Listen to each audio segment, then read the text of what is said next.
Alrighty, welcome back. Happy Thursday. Got another doozy for you today. I'm going to try and break down all the craziness of trying to understand getting your investment stuff started. I'm going to be drawing a bit from ideas from this book here, The Only Investment Guide You'll Ever Need by Andrew Tobias. No, I'm not sponsored or anything, but it's a good book. Would recommend it. So let's jump into it. First thing I want to talk about is what diversification is. Diversification is, let's take for example, you want to invest in technology. So you throw all of your money, all of your life savings into Apple stocks, and then Apple goes out of business all of a sudden, overnight. Not possible, but if that happened, all of a sudden you've lost all your money because you put all of your eggs in one basket. So diversification is basically the practice of putting all your money all over the place. So you could invest in Canadian markets, American markets, international markets. You can invest in technology, agriculture, all these different kinds of sectors. And then even within those sectors, you could have some bonds, some stocks, all different kinds of companies. So you spread your money out very widely, essentially, to reduce the risk where if something tanks, then it's not all lost because there's other stuff that's still doing well. Now, that's a lot to think about, right? Mind blows up. So how can you do this without having to spend 10 years trying to figure it out? Well, there's different funds and all these kinds of ways that you can essentially get your money invested in these places without having to do as much of the work. So the first fund I want to talk about today is a mutual fund. So let's jump to the laptop here. And I just found this wonderful website called Fund Data, kind of cheeky name. And so let's look at what a mutual fund is. So I just thought this one was interesting here, the XL New India Leaders Fund series. And so what a mutual fund is essentially you would go to your banker and say, hey, like I want to put my money in a mutual fund. And what they would do is they would send it probably to someone else who has all this expertise in different financial markets. And so what they would do is kind of cherry pick all the different kind of stocks for what you would prefer. And then that would be put into a portfolio. And so because they've picked all of these different stocks from all these different places, your money is essentially diversified. So when we look at this, there's all these numbers you'll see and all these graphs, and it's just confusing. It's scary, I know, I understand. But we can break this down a bit so it's not as scary. One thing I want to definitely point out here is the NAVPS.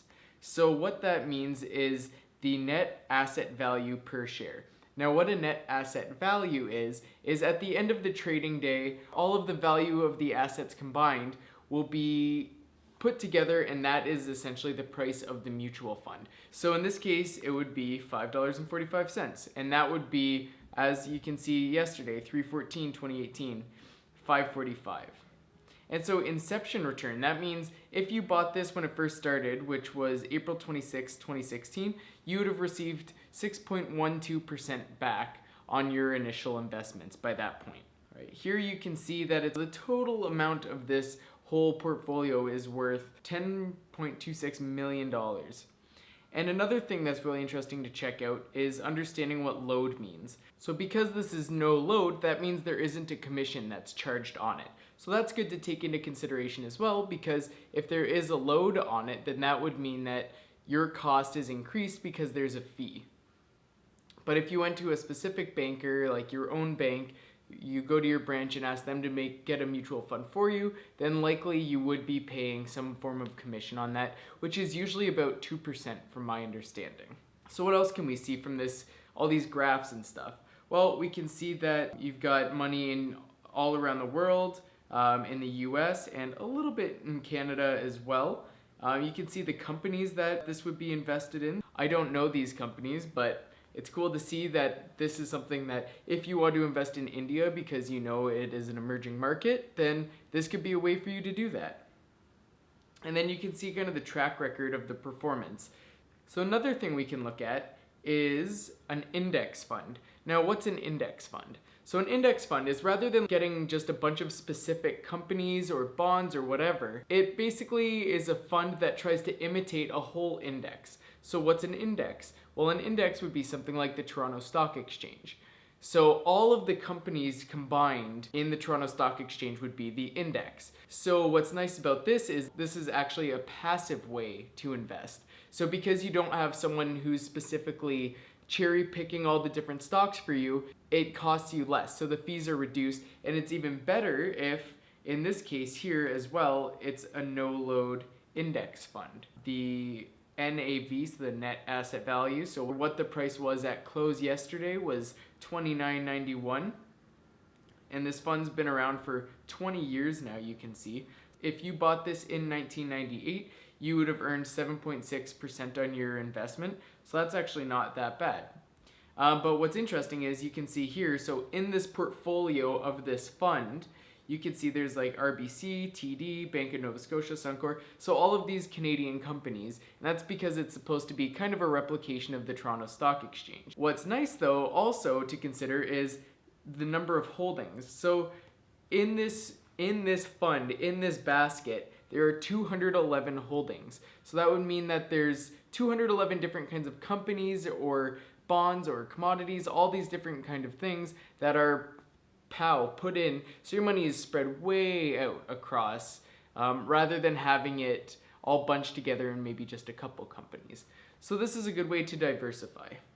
What Andrew Tobias, what he says in the book as well, is that you could get a monkey to throw darts at a board and pick stocks, and that could be just as successful as someone who's been doing this for decades. So what that means is if you go with something like an index fund, you could potentially have just as much success, even though you're not being very specific with your choices, as you would if someone was specifically choosing for you, because that's the way the stock exchange works and how stock trading works and investing works. Is you can't really ever know until you're past it or through it, right? So one last thing I want to look at here is exchange traded funds. And so for that, I'm going to go over to Qtrade. An ETF is a lot like a mutual fund, but where it differs is that it's traded like a stock would be. So instead of having the net asset value, as I mentioned, which is the kind of end of the day price, it can be traded at any time of the day at any price. So why does that make much of a difference if it's traded at the end of the day or if it's traded all throughout the day? Well, in this case, because it's considered more of a stock, you would end up paying a transaction fee because you're essentially purchasing stock. Where if you were putting your money into a mutual fund, you wouldn't be charged for putting more money in.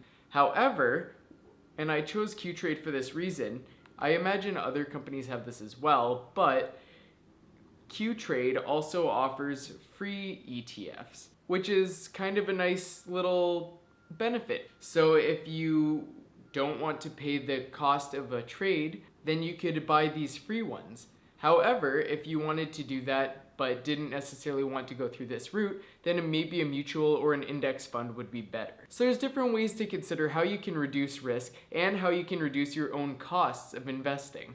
So I hope I didn't lose you throughout this video. I know it was quite a lot of information, but I've tried to break it down as best as I can. If you have any questions, of course, please comment and let me know. I'd be happy to help clarify or explain anything further, or send me a message and we'll have a chat about this stuff. So, I guess on that note, have a lovely weekend coming up, and I'll see you next Tuesday. Bye!